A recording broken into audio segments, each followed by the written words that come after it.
High-performance workplace characteristics. In a high-performance work environment, all work is seen as a process across the workforce. Processes are clearly defined: owners, requirements, customers, measures. Leadership system performance is central to success.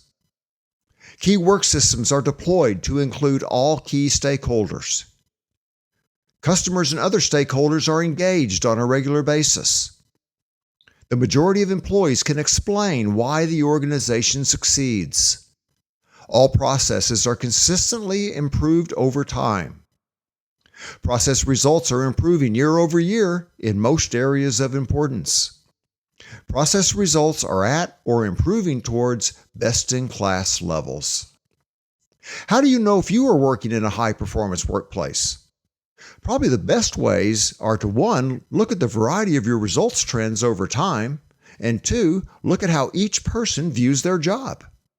In a high-performance organization, essentially every employee sees his or her job as a process, and they can tell you how their processes affect their customers, be they internal or external in nature. Talking about processes and process improvement and customer service is part of the company language. Every person knows what processes they are responsible for.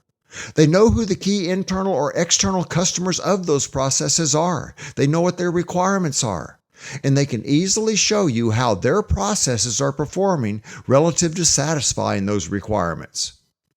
I'm not talking about just the frontline people here either.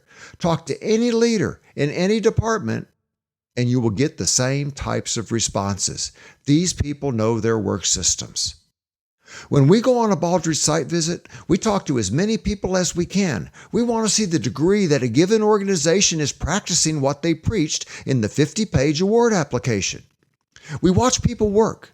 We review documentation and performance data. And most importantly, we ask a lot of people a lot of questions, and we listen to what they tell us. We listen to their stories.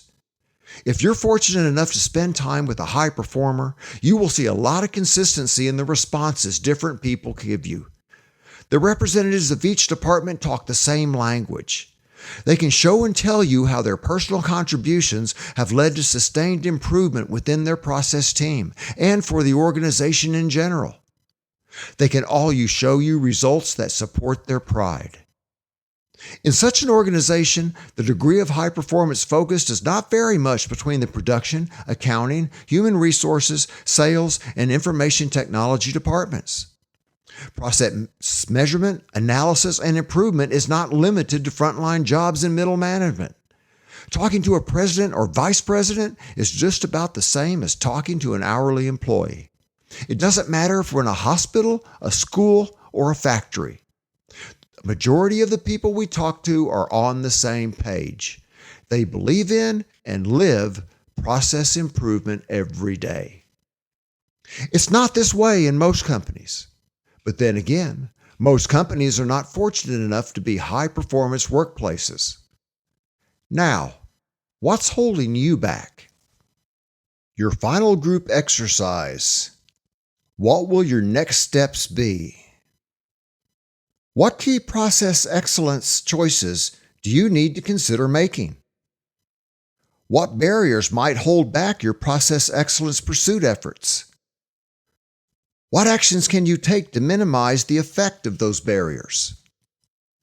Well, we've reached the end of this workbook. There's plenty of exercises that you can go back and review to see what possible next steps you might want to take. In the remaining pages of this workbook, I've given you some worksheets that you can use to look at key steps to take both as an organization and as an individual. I've also given you space to capture your key reasons to change. This will help you craft your compelling why for change statement. There's also an exercise that focuses on identifying and minimizing process excellence transition barriers. And the key of this exercise is to identify those key barriers that might hinder your ability to implement the practices and concepts we've learned about in this course. We want to develop possible strategies for minimizing the impact of those barriers. And these are typically cultural barriers that have been developed as a result of faulty work system designs. And so if we can identify up to 4 of these key barriers, take the high leverage, high priority ones, come up with some strategies for minimizing their impact, such as leaders have no time in their job for process improvement tools as the jobs are currently designed. That's an example. Or we have very few people who understand how to use process improvement tools. That could be a barrier. Our current approaches to communicating with our people do not engage very many people. That could be another barrier. But try to complete the table and see what you end up with, and make sure you make efforts to prioritize your strategies, prioritize your barriers, look for the high leverage efforts. A second exercise that I provided are personal next steps, and I feel all leaders need to take this exercise. We wanted to find the next steps you should personally take when you return to work to begin using the key concepts and tools you learned about in this workshop.